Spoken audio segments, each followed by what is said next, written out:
أنا الزعيم. السلام عليكم. إذا كنت من مشجعي نادي الهلال وللمرة الأولى تشاهد قناة كارت أخضر، فضلا ليس أمرا اشترك في القناة ليصلك كل جديد. أكد مدرب الفريق الأول لكرة القدم بنادي الهلال جورجي خيسوس بعد خسارة مواجهة العين ب4 أهداف مقابل هدفين على قدرة فريقه في العودة بمباراة إياب نصف نهائي دوري أبطال آسيا، حيث قال خيسوس في المؤتمر الصحفي بعد انتهاء مواجهة العين: واثق من قدرتنا على العودة في مواجهة الرياض إذا قدمنا أداءنا المعهود.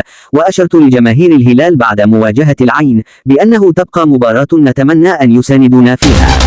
وأضاف خيسوس: لم نتوقع الخسارة بالأربعة بعد سلسلة انتصاراتنا السابقة والتي امتدت 34 مباراة دون خسارة، وقادرون على التعويض في لقاء الإياب بالرياض والتأهل للنهائي، وسنقف على تفاصيل ما حدث وسنرتب أوراقنا قبل لقاء الإياب. وأنا على ثقة كاملة بالعودة والتأهل في الرياض.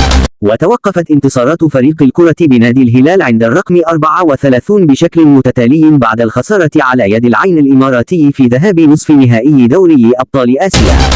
وتمكن الهلال بقيادة مديره الفني جيسوس من دخول موسوعة غينيس للأرقام القياسية كأكثر الأندية العالمية تحقيقا للانتصارات المتتالية بالرقم 34.